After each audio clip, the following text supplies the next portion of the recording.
What's up, guys? I figured I'd make a little video today because I couldn't find one. So this is how to do a coolant flush on a 4052R. This should work for 3 series and 4 series tractors. I've done it on a 3038 and it's about the same. I'll show you the variations later. That you would have, it probably works for a 1025R as well. There'd just be a little bit variation. Like, for example, this one on the manual is supposed to have a block plug. It's not there, but it actually makes it easier. But I'll show you where that would be. So yeah, let's get into it. I videoed this wrong. I didn't do it sideways, so I have to redo this. I already did this step, but it's so easy you can't mess it up. So I'll show you. Alright, so you have to do this twice. You empty it and put distilled water in for the first round if you want to flush it. That's what John Deere calls a flush. And then on the second round, you'll do the normal, which is what I'm going to show you guys. So I already have this off, the side plate right there. It's so easy to come off. This is all you have to do. It'll be like this. You just take it, pop it off. I'm sure you guys already know how to do that. If you have a 3038 or 1025, it'll be a little harder. On this one, I also had to take off this. There's a little black plastic cover there that's in the way. And your first step you're going to want to do is this right here. As you can see, I've had it draining. You just loosen this petcock valve. It's so easy, and it'll drain for a while. But if you don't have this petcock valve on like the 3038s, you just take off this little clamp right here, this hose clamp, and pop that tube off, and it'll do the same thing. That's what I had to do on the 3038. And now you can see that oil temp sensor right there, that little red sensor. Normally there'd be a block plug right where this hose is at. Right where this hose is at, there'd be a block plug normally. Now on this one, we're lucky, it's just this coolant hose that goes right into the oil, or behind the oil filter. So this is perfect. Now what you do, now that I've moved my bucket, I'm just gonna pop this off real quick. And it'll spit a bunch out of the,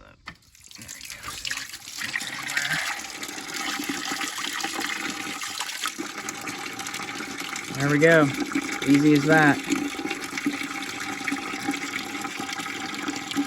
And if you have the block plug, just take the block plug out and it'll do the same thing. It's pretty easy. So let's let this drain. So this is a side note. Since this is a 4052, you know, 3038 video for series 3 or 4 tractors. So I know for a fact that this filter will fit a 3038 and a 4052. I service both of ours with that. And the reason why I'm telling you this is I'm sure if you've went to John Deere and you do your own oil changes, they recalled the original filter, which was pretty big, you know, about the same size as this one. Well, they recalled it with this one that's like tiny. And I'm not about that. It only holds a quart of oil, so having a little more is a bonus, you know, because the more oil you have, the worse it's going to get. And of course, you got the EGR junk that's just spitting it all into your oil. That's why your oil is black immediately. But anyway, so what I did now, I'll show you guys this filter. It took me forever to find it, and it'll show that it won't fit. It's a Napa Gold.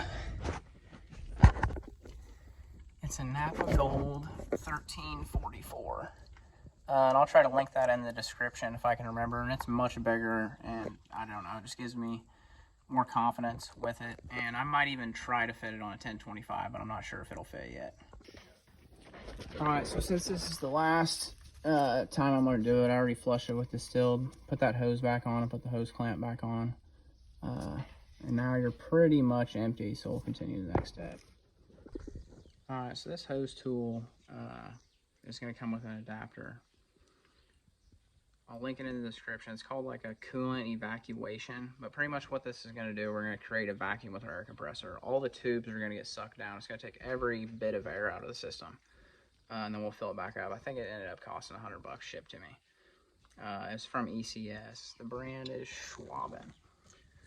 So anyway, I'm going to show you how this would come to your door and what you'd have to do if you do decide to buy it. The first thing you want to do to get your system sealed is somehow block off this.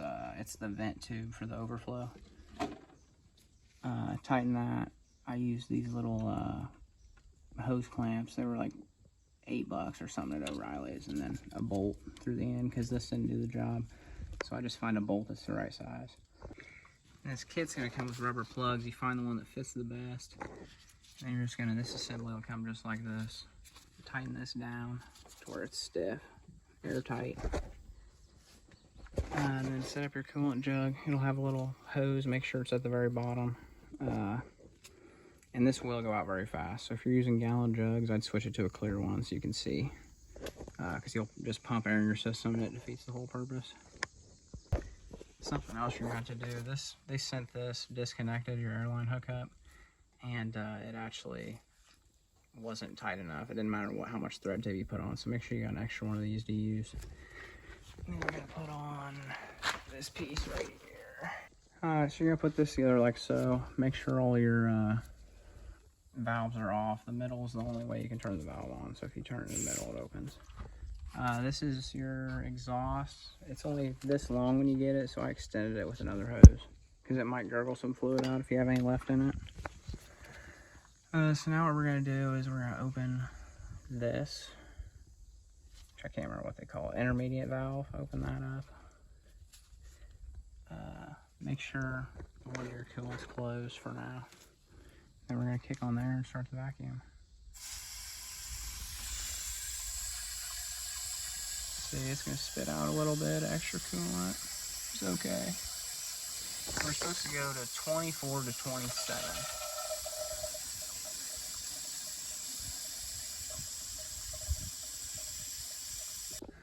So we're just going to act like this is back on. Let's make sure. See. 23. See, it's holding. You want to make sure it's holding. So what? Act like that's back on. See, so once you get it filled up to 23, make sure if you shut this one off first, you'll lose all your air. So shut this one off first. And then let it sit for a couple minutes. And make sure it's at the right PSI. Alright, so now what we're going to do is kick this open.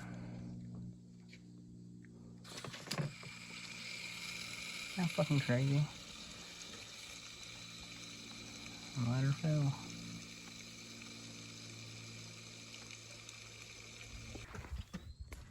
Alright, now that we're done, we're at 0, she's full. We're going to open the intermediate valve. Take this off.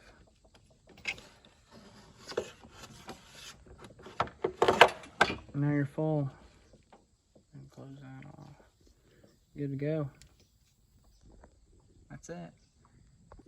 Now, if you don't have this tool, the capacity, I think, is 1.6 quarts, but just fill up the radiator to the top and then run it up to temp and see what it does. If you think you have air in it, what I do is get a funnel in that hole that somewhat fits in there airtight and just run it up to temp, and you'll see the coolant go up and down. Make sure it goes up and down, and that'll bleed it for you. That's it.